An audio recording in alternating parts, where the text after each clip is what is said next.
Bab 311, Acquired Strength. Diupload oleh Baca Suara. Jangan lupa like dan subscribe, agar kami makin semangat upload lebih banyak. Ellie Point of View. Aku bertemu tatapan ibuku dan mencoba untuk tidak memutar mataku. Dia menghela nafas. Oh, jangan beri aku tatapan itu. Kamu terlalu muda. Memaksakan apa yang kuharapkan adalah senyuman pengertian tapi sedikit tidak percaya. Aku berkata, Bu, kamu tidak bisa benar-benar berpikir kita akan lebih aman jika kita bersembunyi di sini dan membiarkan orang lain berjuang untuk kita daripada jika kita bergabung dengan mereka. Dewan membutuhkan setiap prajurit yang bisa mereka dapatkan. Ellie, katanya dengan suara ibu tahu terbaik, kami telah melakukan perjuangan kami, dan kami telah membayar harga kami. Ayahmu, Arthur, air mata menggenang di matanya, tapi dia tidak menghapusnya. Di bawah sini, kami memiliki semacam kedamaian, dan kami memiliki lebih banyak waktu bersama. Waktu, Ellie, hanya itu yang kuinginkan, waktu bersamamu. Ini bukan tentang aku tahu. Itu tentang Arthur. Dia tidak pernah pulang, tidak pernah ada. Orang tua kami hanya punya sedikit waktu dengannya, bukan karena itu sepenuhnya salahnya.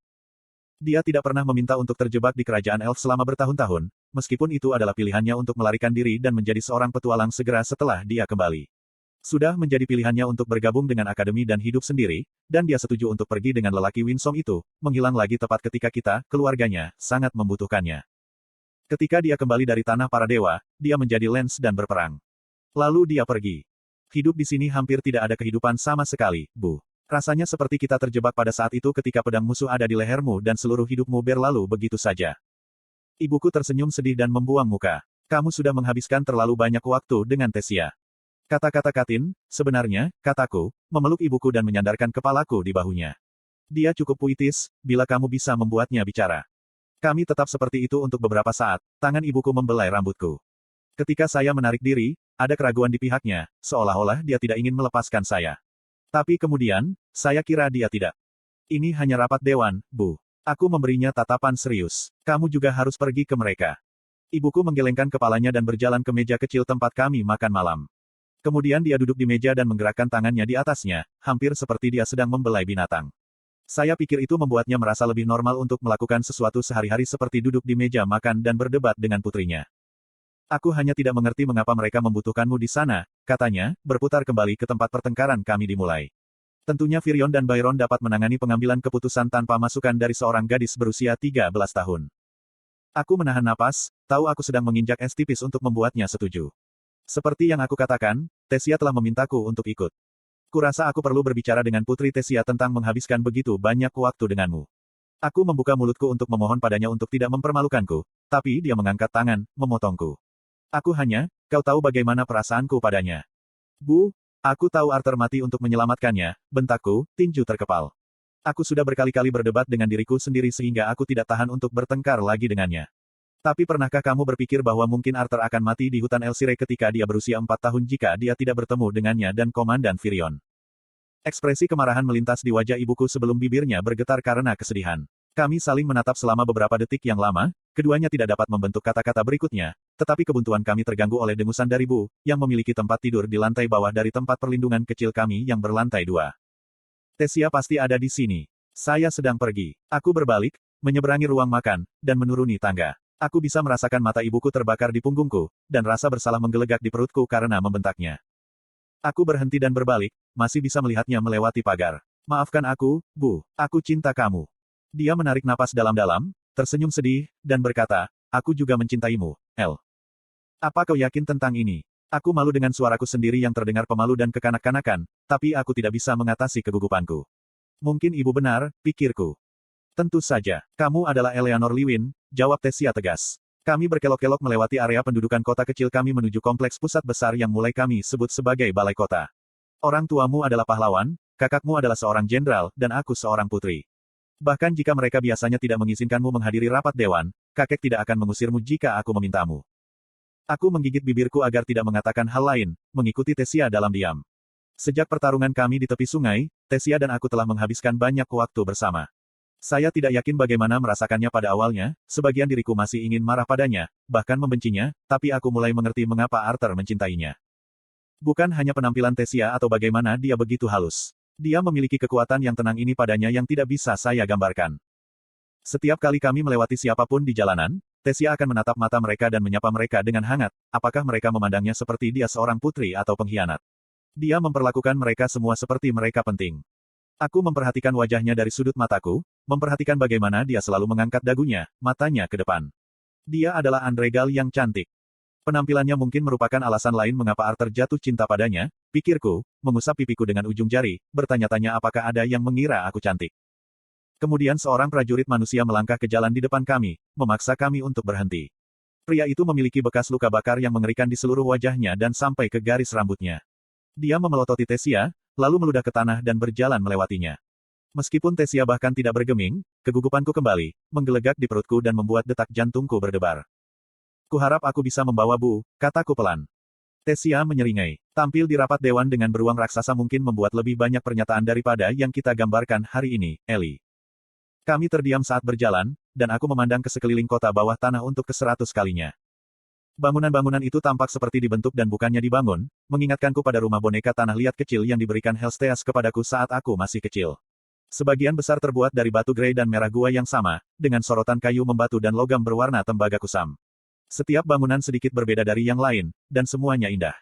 Penatua Rinia telah memberitahu saya bahwa dia pikir para penyihir kuno telah membentuk mereka menggunakan seni eter yang hilang, secara harfiah membentuk batu dan kayu seperti tanah liat. Dia telah pindah ke sebuah gua kecil di terowongan di luar kota, karena beberapa pengungsi lain yang kami bawa tidak menyukainya, tapi aku masih mengunjunginya kadang-kadang. Saya suka mencoba dan menggoda berita tentang penglihatannya darinya, tetapi dia menjadi cukup pendiam setelah Arthur menghilang. Aku yakin dia tahu lebih banyak daripada yang dia katakan, tapi kurasa sebagian besar orang yang selamat tidak akan mendengarkannya. Begitu desas-desus menyebar bahwa dia tahu apa yang akan terjadi, orang-orang berbalik menentangnya. Tapi aku tidak peduli apa yang mereka katakan. Rinia telah menyelamatkan Tesia, ibuku, dan aku. Tanpa dia, kita semua akan diseret ke Alakria dan mungkin disiksa dan dibunuh. Apapun alasannya untuk menyimpan penglihatannya untuk dirinya sendiri, saya mempercayai peramal tua itu. Anda siap? Tesia bertanya, menarikku keluar dari pikiranku. Kami berdiri di tangga balai kota. Aku mengangguk, lalu mengikutinya melalui tirai kulit tebal yang menutupi ambang pintu. 2 tentara elf berjaga di dalam. Meskipun saya tidak mengenal mereka dengan baik, saya pernah mendengar tentang kontribusi Albold dan Lena dalam perang. Mereka membungkuk pada Tesia, tetap menatap tanah saat kami berjalan melewatinya. Beberapa elf yang berhasil sampai ke tempat perlindungan masih memperlakukannya seperti seorang putri dari apa yang kulihat. Katin tidak mendapatkan perlakuan kerajaan yang sama dari manusia, tapi sepertinya itu tidak mengganggunya. Tesia membawaku ke aula masuk dan melewati pintu besar yang melengkung. Ruangan persegi itu menempati setengah dari lantai pertama balai kota, dan didominasi oleh meja bundar besar yang terbuat dari kayu yang membatu. Sebuah peta kasar dicaten telah diletakkan di atas meja dan ditutupi dengan sosok-sosok kecil yang hanya bisa saya tebak mewakili tentara Alakrian. Sisa ruangan itu dingin dan tak bernyawa, untuk alasan yang sama tempat perlindungan kami yang tersembunyi bahkan tidak memiliki nama, kami takut untuk merasa nyaman. Kami tidak ingin merasa nyaman, karena itu berarti menyerah. Beberapa orang, semua kuat atau penting, atau keduanya, sudah berkumpul di sekitar meja sederhana, yang hanya menempati sebagian kecil dari ruangan batu besar itu. Firion duduk tepat di seberang pintu, mengawasi kami dengan hati-hati saat kami berjalan masuk. Selama waktuku di kastil, aku telah melihat peri tua itu berkali-kali, meskipun aku belum mengenalnya dengan baik. Dia selalu tampak periang dan semacam di atas segalanya, seperti sosok mitos, tapi sekarang dia hanya tampak lelah. Jenderal Byron duduk di sebelah kiri Firion. Dia mengatakan sesuatu kepada komandan, tetapi tatapannya mengikutiku dengan dingin saat aku melangkah ke dalam ruangan. Di sebelah kanan Firion, saudara laki-laki Katin, Curtis, adalah kebalikan dari postur kaku Jenderal Byron. Pangeran Curtis duduk kembali dengan nyaman di kursinya, ekspresi sedikit bosan di wajahnya saat dia mendengarkan pidato sang jenderal. Dia berseri-seri pada Tesia ketika dia melihat kami, lalu memberiku senyum ramah. Dia membiarkan rambut mahoninya tumbuh sehingga membingkai wajahnya yang kuat dan tampan. Aku tersipu dan menoleh. Katin duduk di sebelah kakaknya, matanya yang tajam menatap peta, begitu fokus sehingga dia sepertinya tidak menyadari kedatangan kami. Di seberangnya, Nyonya Astera juga mendengarkan apapun yang dikatakan Jenderal Byron. Wajahnya berkerut menunjukkan kekhawatiran. Akhirnya, Helen bersandar ke dinding di belakang Madam Astera, fokusnya sepenuhnya pada Byron. Dia memasang ekspresi khawatir yang sama, tetapi ketika dia mendongak dan menarik perhatianku, dia tersenyum. Oh, hanya apa yang kita butuhkan, katanya, mengangkat tangannya dan memutar matanya secara teatrikal sebelum mengedipkan mata menggoda. Putri lain di dewan. Wajahku semakin memerah saat semua orang menoleh untuk melihatku. Tidak semua orang terlihat senang melihatku. Firion menatap Tesia, matanya melirik ke arahku untuk sesaat. Dia mengangguk sebagai balasannya. Dia kemudian mengalihkan pandangannya padaku, tapi ekspresinya tidak terbaca. Aku tidak yakin percakapan tak terucap apa yang baru saja mereka lakukan, tetapi aku bisa menebak bahwa Tesia tidak memberitahu siapapun bahwa dia membawaku. Kalau begitu, Ini semua orang yang dipanggil untuk pertemuan ini, kata Firion dengan kasar, dan ruangan itu langsung hening. Silakan, duduk, dan kita akan mulai. Kursi tergores di lantai batu saat semua orang mengambil tempat mereka. Curtis bahkan mengangkat kakinya dari meja, menatap Firion dengan serius. Helen meremas bahuku saat dia duduk di sebelahku. Byron adalah yang pertama berbicara, dan meskipun dia mencondongkan tubuh ke arah Firion seolah-olah kata-katanya hanya untuk telinga komandan, dia berbicara cukup keras untuk kita semua dengar. Bahkan dengan garis keturunannya, apakah kamu yakin kita harus memasukkan seorang gadis berusia 12 tahun, yang sebagian besar belum teruji dalam pertempuran, dalam pertimbangan dewan ini? Saya membuka mulut untuk mengatakan bahwa saya hampir 14 tahun, tetapi Lance terus berbicara, sekarang berbalik menghadap anggota kelompok lainnya. Meskipun kita hidup di masa ketika semua harus melibatkan diri dalam kelangsungan hidup kita sehari-hari, saya pikir tidak masuk akal untuk mulai membawa anak-anak ke pertemuan dewan. Jenderal itu menatap mataku, dan aku melakukan yang terbaik untuk tidak memalingkan muka atau membiarkan dia tahu betapa tidak nyamannya aku, meskipun aku mendapati diriku berharap lagi bahwa aku memiliki Bu di belakangku untuk memberiku keberanian. Keluarga Lewin tidak punya hal lain untuk dibuktikan dalam perang ini, dan tidak masuk akal untuk mengharapkan Eleanor memikul beban kakaknya. Saya tidak tahu apakah dia bersikap meremehkan atau baik hati. Arthur selalu membenci Byron, tetapi Lance tampak hampir bersalah ketika dia menyebut saudara laki-lakiku. Slot iklan. Kamu bisa pasang iklanmu di sini.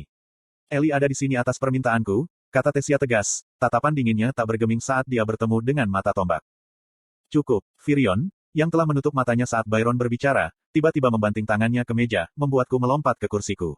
Kami di sini bukan untuk mempertimbangkan siapa yang akan berada di ruangan itu. Komandan menunggu sampai jelas bahwa tidak akan ada lagi interupsi, lalu mencondongkan tubuh ke depan, telapak tangannya menekan meja cukup keras hingga buku-buku jarinya memutih. Kami telah menerima berita dari Eleanor. Di sampingku, Tesia menegang. Aku mengulurkan tangan dan meremas tangannya di bawah meja. Kami akhirnya memiliki pemahaman tentang apa yang dimaksudkan oleh Alacrians untuk kerajaan elf, dan untuk para elf yang telah ditangkap di sana. Eleanor tampaknya sedang diukir dan dihadiahkan ke rumah bangsawan Alacrian, atau, darah, untuk menggunakan istilah mereka sendiri. Elf yang ditangkap sedang, Firion terdiam, menatap Eleanor seperti yang digambarkan di peta. Ketika dia mulai berbicara lagi, ada nada dingin yang mematikan dalam suaranya yang membuatku merinding di lengan dan bagian belakang leherku. Para elf yang masih hidup di Eleanor sedang diperbudak dan diberikan kepada bangsawan Alacrian untuk menyediakan tenaga kasar untuk upaya perang Alacrian. Elsire akan dipanen dan dibakar sebagai bahan bakar untuk menempa Alacrians. Meja terdiam cukup lama setelah kata-kata Firion. Tesia masih seperti patung. Saya merasa anggota dewan yang lain entah bagaimana mengganggu momen pribadi. Ini, Firion melanjutkan, membawaku ke tujuan pertemuan dewan hari ini. Pengintai kami di Elsire juga telah menemukan bahwa beberapa lusin tahanan elf akan diangkut dari Zestier ke penahanan selatan dalam beberapa hari ke depan. Adalah niat saya bahwa kami mengirim pasukan penyerang untuk menghalangi karavan tahanan, membebaskan elf yang ditangkap, dan membawa mereka kembali ke sini. Kata-kata Firion menggantung berat di udara. Peritua itu mengintip ke sekeliling meja, bertemu dengan masing-masing mata kami secara bergantian, bahkan mataku. Dia tidak berbicara dengan keras atau emosional, tetapi kata-katanya mengguncang tulang saya. Jadi inilah kekuatan otoritas mutlak, pikirku. Aku akan memimpin pasukan penyerang, kata Tesia tiba-tiba, suaranya hampir setajam dan seberat otoritas Firion. Napasku tertahan di dadaku saat tekanan fisik keluar dari Putri Elf, menekanku seperti udara berat sebelum badai. Byron sedikit tersentak kaget sebelum dia menggelengkan kepalanya, mencondongkan tubuh ke depan di atas meja ketika dia berkata, tidak ada rasa tidak hormat, Lady Tesia, tapi saya pikir misi ini membutuhkan pemimpin yang lebih berpengalaman. Kami hanya akan mendapatkan satu kesempatan untuk ini, dan tidak akan ada orang yang mendukung pasukan penyerang kami jika keadaan menjadi buruk. Petik 2. Meskipun menjaga ekspresinya tetap tegas, aku melihat Tesia sedikit memerah dan tekanan yang dia keluarkan juga berkurang. Jenderal Byron, kamu mungkin seorang Lance, tapi kamu juga manusia, dan kamu tidak bisa menavigasi hutan seperti yang bisa dilakukan elf. Tidak ada rasa tidak hormat, tentu saja. Byron merengut, tetapi bersandar di kursinya dan membiarkannya melanjutkan. Tidak ada seorang pun di sini yang tahu area seperti saya, kecuali kakek Firion, dan kita tidak bisa mengambil risiko dia di lapangan. Ini rumahku, ini orang-orangku. Saya akan memimpin pasukan penyerang. Petik 2. Firion mengangguk dengan tegas. Terima kasih, Tesia. Saya berharap Anda akan setuju untuk memimpin misi. Di sebelahku, Tesia tampak terkejut sesaat oleh kata-kata kakeknya, tapi dia dengan cepat menyembunyikan keterkejutannya. Salah satu kesamaan yang Tesia dan aku miliki adalah bahwa kami berdua merasa diperlakukan seperti benda rapuh yang orang takut akan hancur. Dia tidak diizinkan meninggalkan kota bawah tanah sejak dia melarikan diri untuk mencari orang tuanya. Mau tak mau aku bertanya-tanya mengapa Firion tiba-tiba mengirimnya keluar sekarang. Tekanan terangkat seperti seseorang menarik selimut dari wajahku. Saya tahu yang lain juga merasakannya, karena seluruh ruangan sepertinya mengambil napas sekaligus. Itu sudah diputuskan. Sekarang, mari kita bicara detailnya. Yang terjadi selanjutnya adalah hampir 3 jam diskusi mengenai misi untuk menyelamatkan para tahanan elf. Saya kebanyakan diam selama percakapan, tetapi sangat menarik dan menakutkan untuk mendengarkan para prajurit dan pemimpin yang berpengalaman ini mendiskusikan strategi.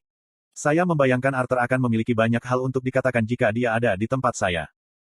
Tapi dia tidak, jadi aku akan melakukan yang terbaik, pikirku dengan anggukan pada diriku sendiri. Itu setengah jalan melalui pertemuan sebelum saya memiliki keberanian untuk berdiri dan memberitahu Dewan bahwa saya ingin bergabung dengan misi. Ya, tentu saja kamu datang, Tesia berkata, itu sebabnya aku membawamu. Apa kau yakin tentang ini? Tanya Curtis, mata coklatnya menatap wajahku. Tiba-tiba perutku dipenuhi kupu-kupu. Kenapa dia harus sangat tampan? Aku menguatkan sarafku dan membalas tatapan tajam Curtis, mencoba terdengar dewasa dan berani saat aku berkata, aku telah mendapatkan pelatihan pribadi dari beberapa prajurit dan penyihir terbaik di Dicaten dan aku bertarung di tembok ketika gerombolan itu menyerang. Saya siap membantu. Katin menatapku dengan ekspresi tak terbaca yang selalu dia miliki. Madam Astera sedang menginspeksiku dengan seringai konyol yang terpampang di wajahnya. Helen memberiku senyuman keibuan.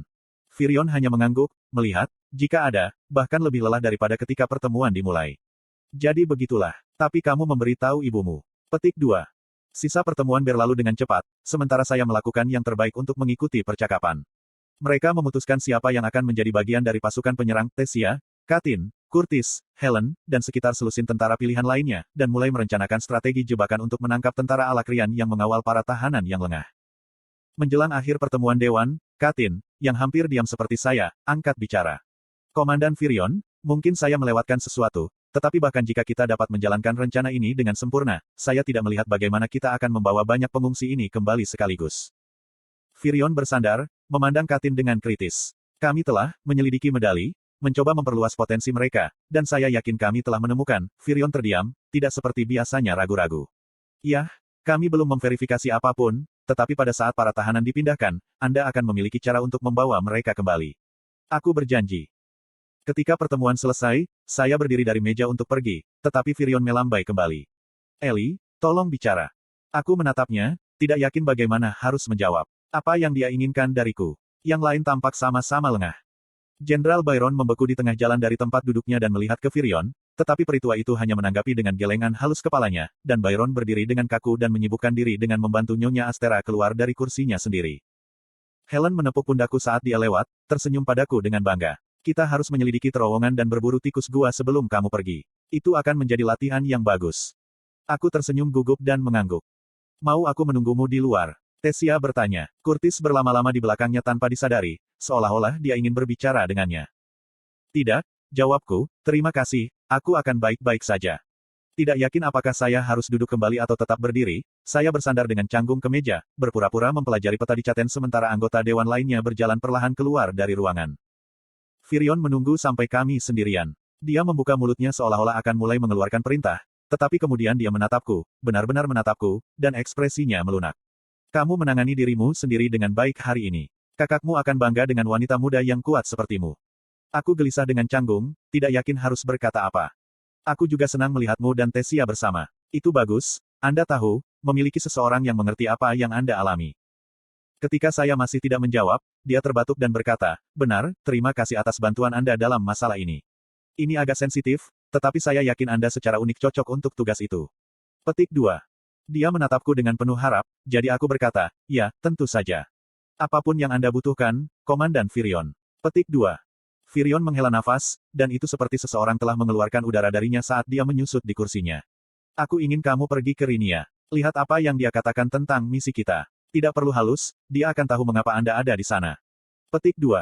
Saya sadar bahwa Virion dan Rinia telah jatuh sejak pindah ke tempat perlindungan bawah tanah.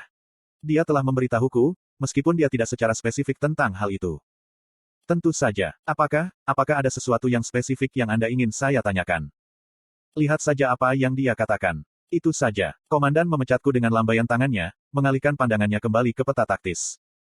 Aku meninggalkan ruangan dan menuju kembali ke lorong menuju pintu keluar, tetapi penjaga laki-laki elf yang berdiri melangkah ke arahku, memaksaku untuk berhenti.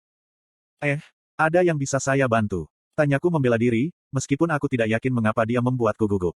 Otak saya terasa seperti bubur setelah mendengarkan perencanaan dan strategi selama berjam-jam. Peri, Albold, mengangkat tangannya, menjelaskan bahwa dia tidak bermaksud jahat padaku. Maaf, Eleanor. Aku tahu kita tidak pernah benar-benar berbicara, tapi aku hanya ingin menyampaikan belasungkawaku. Untuk Arthur, aku pernah bertemu dan bahkan berbicara dengannya sebelumnya ketika dia, Albold mengacak-acak rambutnya dan tersenyum canggung. Maaf, ini sulit. Kemarahan berkobar dalam diriku. Saya mencoba untuk menahannya, tetapi setelah upaya Virion pada kebaikan kakek, perasaan saya sedikit mentah. Terima kasih, kataku kaku, tidak menatap mata Albold. Setelah melewati elf itu, aku menyingkirkan gantungan kulit itu dan berlari menuruni beberapa anak tangga yang menuju ke balai kota. Sambil menggertakkan gigiku, aku mulai berlari melalui jalan-jalan sempit, mengambil jalan tercepat untuk kembali ke tempat perlindungan kami. Kenapa semua orang mengira aku ingin mendengar ucapan belasungkawa bodoh mereka, pikirku. Saya tahu bahwa mereka bermaksud baik dan adalah kekanak-kanakan untuk menyingkirkan kebaikan mereka, tentu saja saya tahu itu, tetapi pada titik ini, rasanya seperti mereka mengorek keropeng saya, tidak membiarkannya sembuh. Lalu aku berpikir tentang para elf yang ditahan di Elenoir, dan bertanya-tanya berapa banyak dari mereka yang merupakan keluarga dan teman Albold. Apakah dia kehilangan saudara kandung dalam perang? Seorang ayah. Saya tidak tahu, karena alih-alih mendengarkannya, saya bertindak seperti anak kecil dan melarikan diri. Kau bukan anak kecil lagi, Ellie. Anda tidak bisa bertindak seperti itu. Aku memaksakan diri untuk berjalan lambat dan mengusap air mata dari mataku. Aku akan dengan tenang berjalan pulang, menjemput Bu, dan pergi ke terowongan menuju Rinias.